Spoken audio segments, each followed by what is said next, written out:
Guys, welcome back to the channel, Lost Legend TV. I'm Ray, and today we're gonna have some fun. A week or two ago, me and James did a live stream where we talked about 25, technically 26, final girls, and we did a tier ranking of them. It was a lot of fun. We deep dived into it, and we had a blast. Shout out to all the final girls. There was some good, there was some bad, there was some decent. But today we're gonna talk about the final men. The Scream Kings, baby. I have randomly selected 10 men. Now, these are just off the top of my mind. There are way more. There might be a part 2, and maybe this can dive deeper into a live stream that me and James do in the future.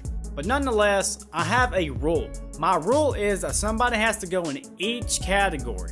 My categories are the truth, which means you're a fucking real one, you a G. Top of the food chain, nobody fucking with you. Scream Kings, which means you're bad to the fucking bone, like you are there, you meet the top spot, but you're not God level.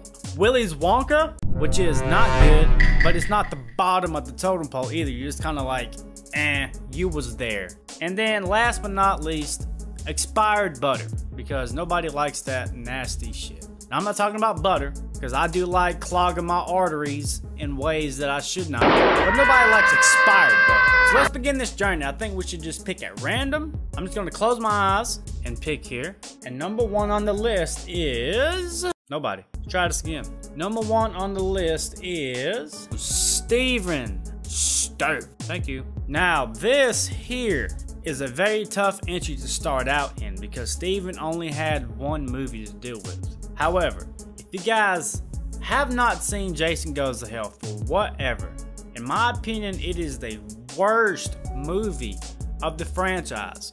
But with all the bad comes a little bit of good. The good things about Jason Goes to Hell, the design of Jason Voorhees. I love the way Jason looks in this. The problem is we only get a little bit of screen time in the movie. But we're not here to talk about the villains. We're here talking about the main fucking Scream Kings here. Does he fit the criteria? Now, I will say that Steven gave Jason them fucking hands, boy.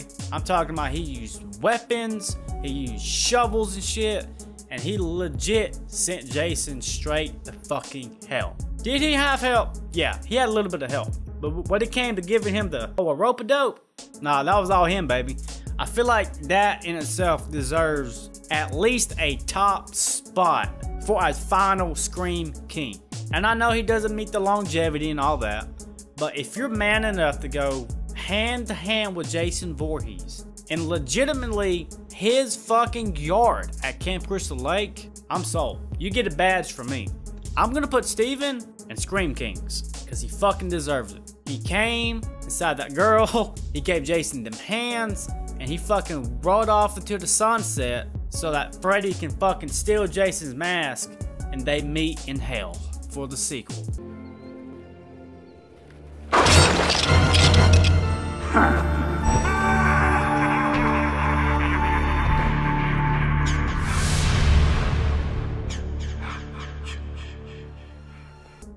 Okay, let's go with Arkin. Now, unfortunately, a lot of people, at least that I personally know, don't know who Arkin is. One of the most underrated films of all time, I feel like, is this movie called The Collector. There are actually 2 movies, and they are both, to me, equally great. Arkin is a crook that comes to rob this house that he is working on because he doubles as like a construction person. He has to find some money up to pay off these bad guys and turn safety of his ex and his daughter. But in the journey of doing so, when he goes in to rob this house, the Collector has booby-trapped the entire fucking house. And it is just a straight up cat and mouse game between them two. And the battles that they play out and Arkin's journey to survive, this is just in the first fucking movie. It is so great to watch. It is so thrilling. It will have you on the edge of your fucking seat. That movie alone, to me, puts him at Scream King. However, let's talk about the other film he is in. The movie brings on a second movie where the Collector booby traps his fucking nightclub and kills almost everybody there. And Arkin, in the midst of the moment, manages to escape and try to help the fucking cops catch the Collector. It is yet another cat and mouse game where he has to go in with the cops and have a final showdown with this masked assailant. It is yet another very thrilling ride.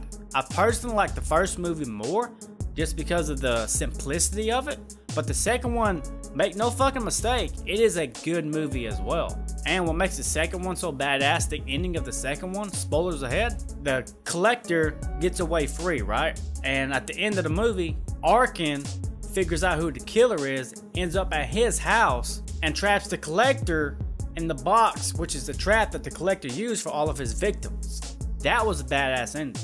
I do hope that Collected, which is the third installment of this franchise, happens, because I would give an arm and a leg to see this fucking movie.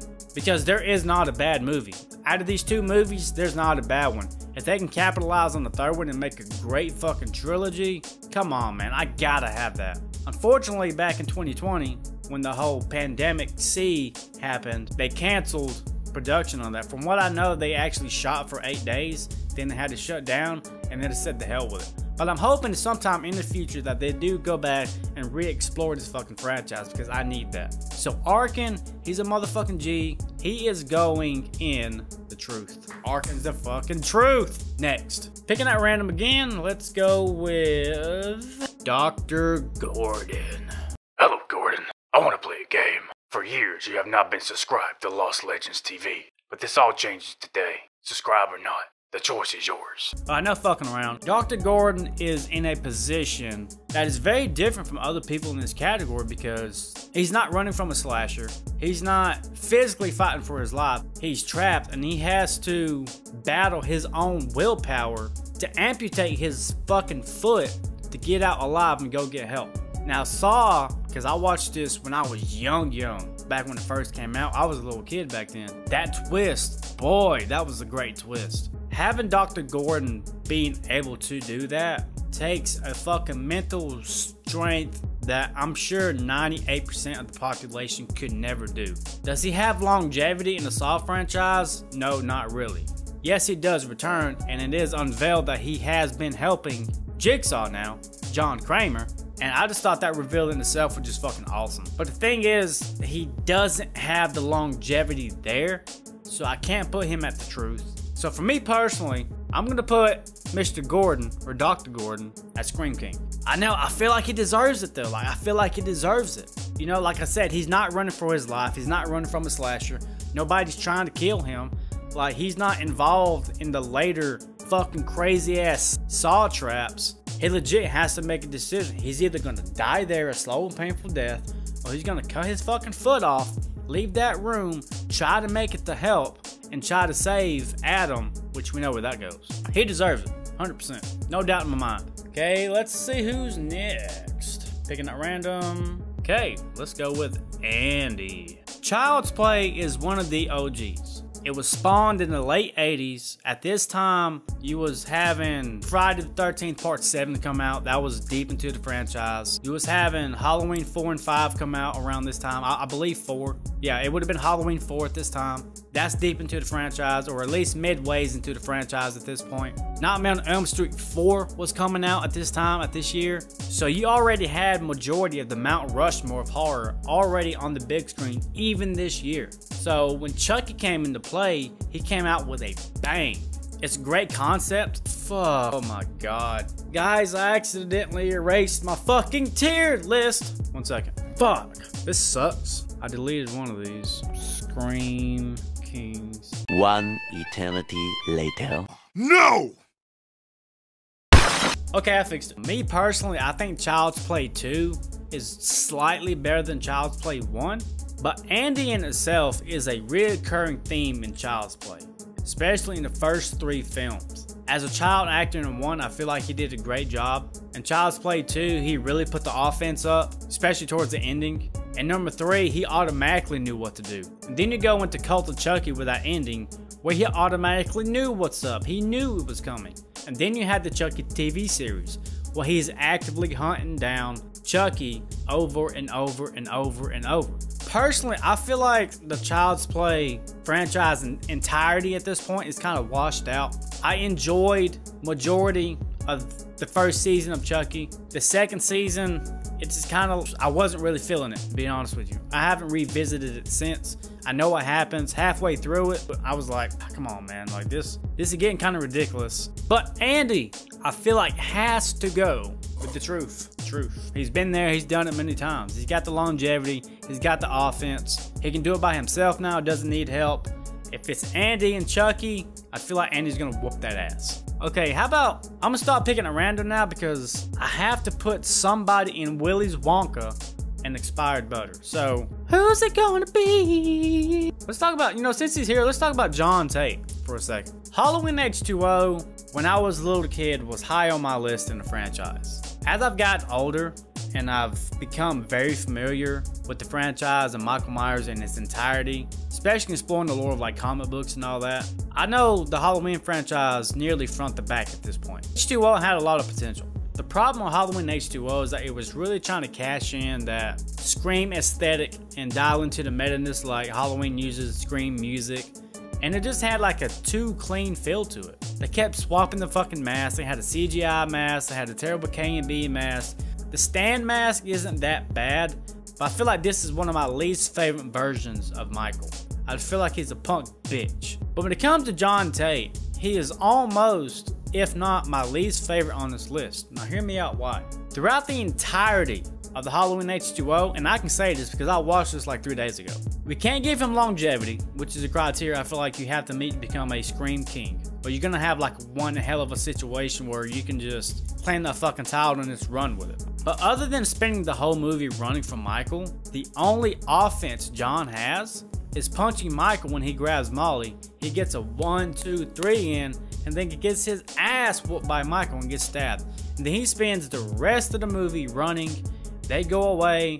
Then it's just Laurie and Michael, and they have a pretty decent fight actually in the movie. And then she beheads the wrong Michael. Yeah, compared to Steven, who legit went fucking God knows how long with Jason Voorhees, going fucking bare knuckled, sending him to hell. Dr. Gordon, where he had to stay 2 steps ahead, figure out these puzzles, fight for his life, fight against his own mental willpower, amputate himself. Compared to everybody on here, Andy, Arkin, John Tate ain't doing shit. So you damn right, John's going expired butter. Come on. You know what, let's just go down the list at this point. Let's go fucking Tommy Jarvis. Tommy Jarvis is one of the fucking greats, okay? We can get that shit out of the way right now. And I'm not being biased because I personally play the character Tommy Jarvis in our skits. Not saying you should check it out if you haven't seen it, but you should really check it out because it is a funny, good time. But enough with this self-promotion. Tommy Jarvis in Part 4. Part 4 is my favorite Friday film of all time. Tommy's sister Trish did have a major part in Tommy's survival in Part 4, but that's not to mention like in Part 5, which I know he didn't face against Jason, but having to face Ward Burns and at the same time having to mentally fight your way out of these hallucinations of Jason and all that, I feel like that's a whole nightmare in itself. But he could prove that he could still bring the offense in Part 5 and save Pam and Reggie.